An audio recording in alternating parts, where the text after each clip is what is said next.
Good morning mga day, this is Basu, Danyang Vlogger, a day in my life as a content creator at age of 13. Kaya naman mapapasabi ka na lang talaga dito ng ay for the go!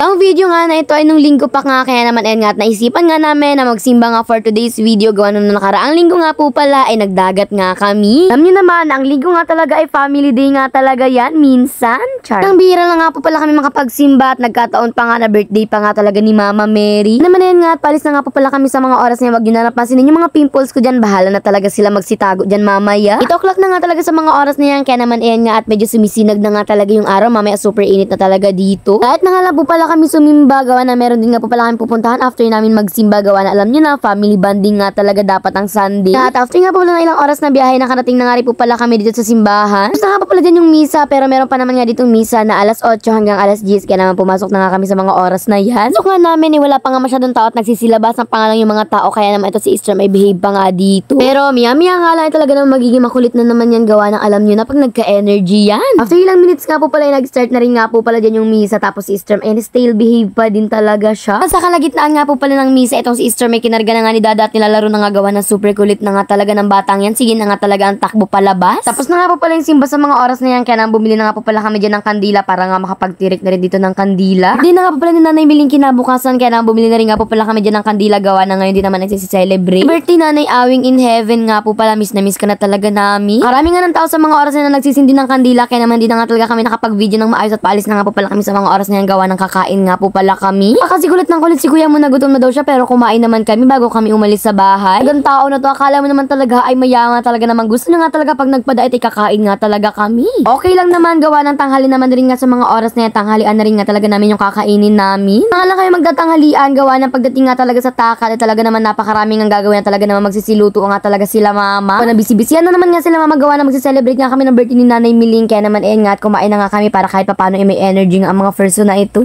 Energy sa pagkanta. Char. Tagal ko na nga talaga kayong followers at supporters at talaga namang sigurado ako na alam nyo na nga kung kailan nga talaga namatay si Nanay Miling. Ngayon na nga ako nung nawala si Nanay Miling at hindi ko malang talaga nabigay sa kanya yung mga gusto kong ibigay sa kanya, katulad ng mga grocery, gawa na napakaaga niya nga talaga nawala. Medyo nakakapungaw nga talaga nawala na si Nanay Miling, lalo na nga kapag pumupunta ako sa takad, sanay ako na dumediretso kay Nanay Miling, pero ngayon wala na akong dinediretsuhan na Nanay Miling, kundi si tatay na lang. Naman sa mga oras na yan, uwi nga po pala kami sa takad, hindi na nga po pala kami nakabisita sa punto din Nanay Miling, gawa na hindi na nga talaga kinaya ng oras namin, siguro mga next time na lang. Pinapangako ko sa inyo, kapag may time talaga kami, bibisita talaga kami sa puntod ni Nanay Miling. Nga po pala lulutuin ni Mama sa mga oras na yan, kaya naman nga at nagluluto na nga si Mama sa mga oras na yan. Nga nakatoka kay Mama, gawa na napakasarap na naman talaga ni Mama magluto ng maha. Grabe talaga, pwede na kayo mag-order.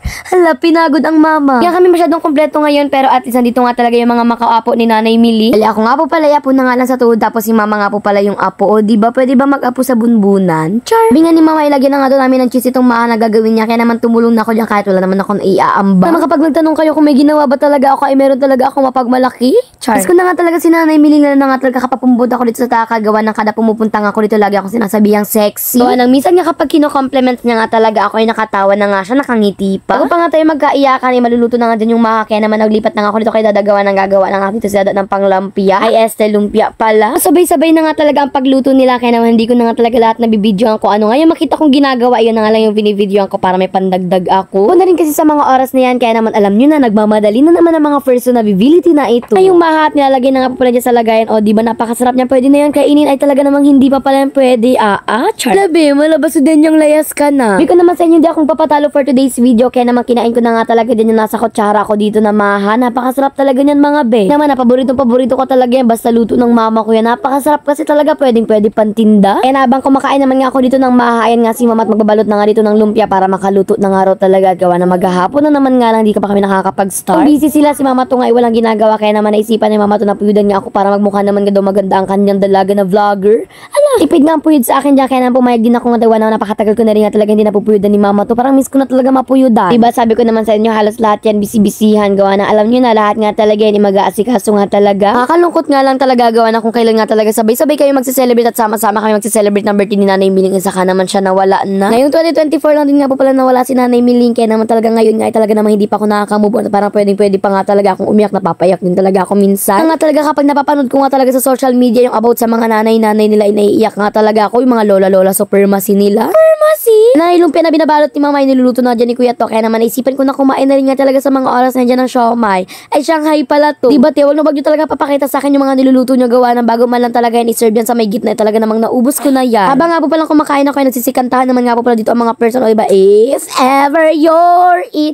Ala, manabe, wag ka nang kumanta. Ayan na yung sisig, kainin mo na. So, nga po pala sa mga oras na yan sisig habang si mama naman nga dito sinasandok na nga po pala yung pasit na niluto nga po pala nila Tito Randy. Hala, sige mag-ilumpia rapper ka na naman for today's video. Diba, napakasarap na mga handa ni Nanay Miling talaga namang ubus na ubus ko yan for today. Ito nga talaga sa sobrang tagal nga mag-start talaga namang for the mukbang na nga ako kaya naman nabusog na nga talaga ako kaya naman konti na lang yung kinain ko. Sure na nga lang po pala ni Nanay Miling ang meron kami kaya naman ayun nga nilabas ko na nga po pala niya para ilagay dito sa may lamesa. Ano naman nga kapag nag-picture taking nga nandyan nga po pala si Nanay Miling sa gilid. Nga po pala si Tatay Noe at picture taking na nga kaya naman pinapunta na namin dito sa bahay. Ito na nga kay Tatay Noe yung picture ni Nanay Miling. Ang kaso nga lang nga kabigay ko palang umiyak na kaya naman sabi ko tatalikod na nga talaga ako sa mga oras na hindi lang ako na-videohan. Kasi talaga nag-start na sila magsiiyakan talaga namang hawa-hawa na nga talaga. Akala mo naman talaga hindi mababaong luha ng mga person dito, mababawaw talaga yan. Masaya ang pamilya namin pero talagang kapag merong umiyak na isa, damay-damay talaga yung lahat. Sureball na yan. Alam niyo na rin nga po pala si Batsuden yung layas gawa ng ayan nga for the vlog din nga ang person. Nari po pala sa mga anak ni Nanay Miling at kapatid na rin nga po pala ni Mama to. Ako naman nga dito ay busy naman nga sa pagkain. O di ba napakasarap talaga tapos kumain na rin nga ako dito sa Gildy. Happy birthday nga na Nanay Miling. Alam na naman talaga na miss ka na nga talaga namin. Talaga na mahal ka namin. Happy birthday in heaven. Uy, habang kumakain nga ako ay kumakain na rin nga po pala dito si Ate Win. Pagkatapos naman nga po pala ayan nga kumakain na nga talaga dito ang lahat. Paano ba naman alam nyo na lahat nga talaga to gutom na. Ay nga po pala ng ilang minuto nga lang po pala meron nga pala dito nagsidatingan ng mga kapatid nga po pala to ni Nanay Miling. Gulat nga kami nagsidatingan nga talaga to mga kapatid na Nanay Miling pero sobrang happy din talaga namin gawa na kompleto nga rin talaga kami kahit papano. Nga lang naman nga po pala nagsimanuhan nga lang po pala kami sa mga oras nga kana patapos na rin nga po pala kaming video kaya naman yun last lang to and God bless. Thanks for watching. Mwaps. Hi!